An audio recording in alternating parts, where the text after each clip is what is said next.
Hello, hi, welcome to this video. This is Advan here. We're going to look at the market and the trade setup for the third week of July 2020. So first we'll start off with the Nifty chart.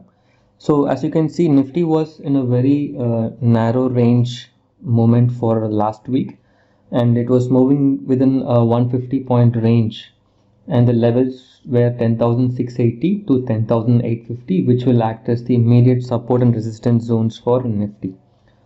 And despite multiple attempts, Nifty was unable to break out above 10,850, which is a strong resistance zone. For any kind of uptrend, Nifty has to break out and close above 10,850, and next level it may even test the 200-day moving average, which is coming around 10,900. And further breakout will take Nifty to higher levels of 11,000 to 11,100. But in case if we have a breakdown below 10,650, there's a good chance of us falling further to 10,550 zones. That is the previous support zone. So as long as we are able to sustain about 10,550 to 600, I think there's a good chance of further recovery, and Nifty can have a reattempt to break out about 10,850. So the positional view in Nifty is still bullish, so we can maintain a positive bias with a buy on dips approach. And if at all Nifty is coming closer to support, I think that will be a good point to still add on to long positions. So if at all Nifty is continuing with the sideways movement and consolidation phase, if you're trading in index derivatives, you can shift more to options and do hedging. You can take hedged positions in options rather than futures. And once we have a clear trend, we can plan our trades for further direction, and we can shift to futures. That's my view. So in terms of Bank Nifty, you can see Bank Nifty was on the weaker side. We had a divergence last week. Nifty was holding on the uptrend, mainly because of Reliance, HUL, ITC, and TCS. These stocks were doing pretty well and holding Nifty, but Bank Nifty was mostly on the downside. So even though we had a breakout, it was not able to sustain this. It touched this level and again starts to fall. Right now it has got a major support at 21,700. As long as we can hold this support, we can expect some kind of a recovery. Even if we have a retracement to these levels, I think Bank Nifty can show some signs of recovery, and that may take Nifty to higher levels. So obviously if Nifty has to go up, Bank Nifty has to recover and show some momentum to 24,000. That's when we can expect Nifty to cross 11,000. So that's about the market, and also ADX lines are showing positive bias. We can stay long and have a positive and have a bullish view on the positional basis. But in the near term, I think markets are looking volatile and mildly bearish. I think it's good to take a cautious stance on the market, maybe lighten your positions, trade light, and once you get a good directional move, we can take our positions accordingly. Usually when you have a narrow range movement, we can expect some kind of huge move on both sides. I mean on either side, it could be on the upside or on the downside. So we can wait for a directional move and plan our trades accordingly. Now coming to the global markets, Dow Jones actually closed positive on Friday, which is a good sign. But still it's having a sideways movement. Not much of a momentum in Dow Jones for the last week or so, even though Nasdaq hit all-time high, but not much participation from Dow Jones, mainly because it's got a very strong resistance at 26,300 to 400 range. It's unable to break out, and the breakout about 26,500 zones, I think there's a good chance of us testing 27,000, which is the previous supply zone, and this gap may get filled in Dow Jones. And if at all this happens, this may take the global markets to a higher level, and obviously our markets also may join the rally. So Dow Jones, we need to keep a close track on this and wait for a breakout, and that may take the markets higher. So if we look at the European markets, they also closed positive on Friday. You can see 1% and above, and it's like looking positive. So this trend may continue. Also, if you look at the SGX Nifty, it is closed about 10,800 and is still showing some kind of uptrend. So I don't think there's any signs of fatigue or reversal here. It may reverse a little bit, but I don't see the overall positive bias changing. so we can maintain a buy on dips approach on the market.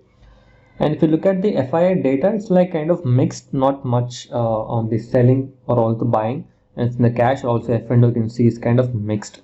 So there's no clear direction in the market. This explains the sideways movement and consolidation phase. This tends to happen. And this is about the index. And coming to stock specific analysis, you can see last week on Friday, we had pharma FMCG stocks doing well along with IT because of TCS.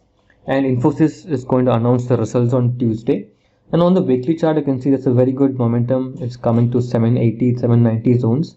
And I think there's a strong supply zone at 800. So this may get tested next week. 800 is 810. That could be possible.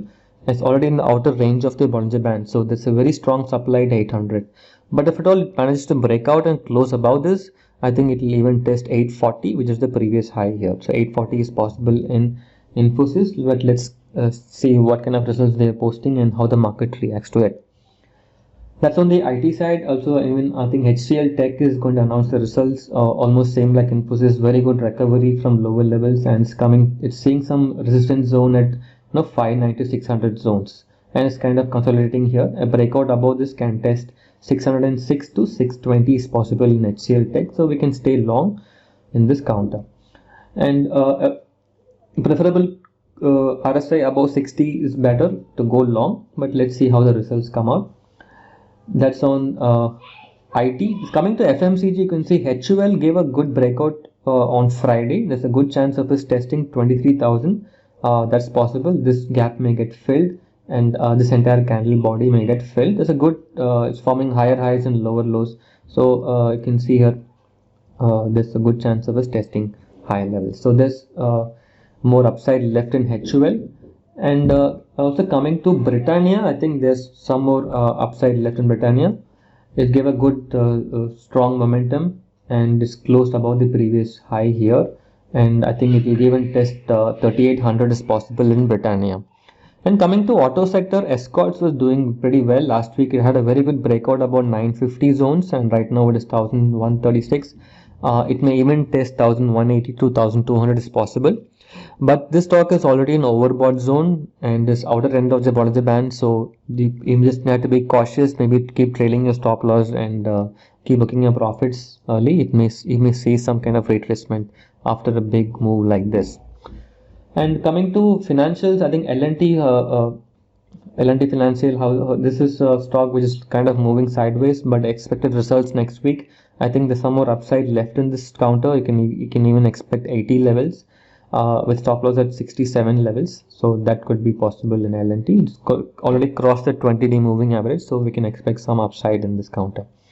Coming to M&M Financial, you can see here good strong momentum here, already recovered from support at 130 and crossing the 20-day moving average with very good volume. I think this may even test 270 is possible on a positional basis. Immediate target can be 213. It's very close to that, and once it crosses that and closes above, I think there's a good chance of it higher move in M&M Finance. And coming to HDFC Bank, also expected results next week. You can see it is currently consolidating at support zone. At supply zone at 1100 to 1110, and is unable to break out above that. Is forming a doji pattern in the weekly chart.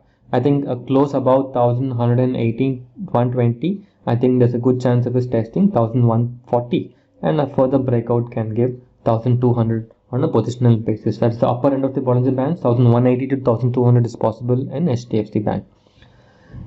And you can see ADX is kind of falling on a bearish trend, so we can expect some momentum. And if at all HDFC Bank does well, that will tend to take Bank Nifty to higher levels, and also the market may end up going up higher. And you can see Granules also gave a very good rally last week, and it's had a good breakout about 220 levels and is coming to 240. I think there's some more upside left in this counter with results expected next week, and depending on that we can take a position. And as almost same like Escorts, just keep trailing the stop loss. It's in the overbought zone. Even though it may give a further upside, you can expect some kind of retracement after a big rally like this. And coming to I think HCL Tech we already covered. So that's about the view for the market, the index, and the stock specific views for the third week of July. I hope you found this video useful. You can share your comments in the comment section. Also like and share the video if you found it useful. And wish you all the best. Happy trading for next week. Take care and goodbye.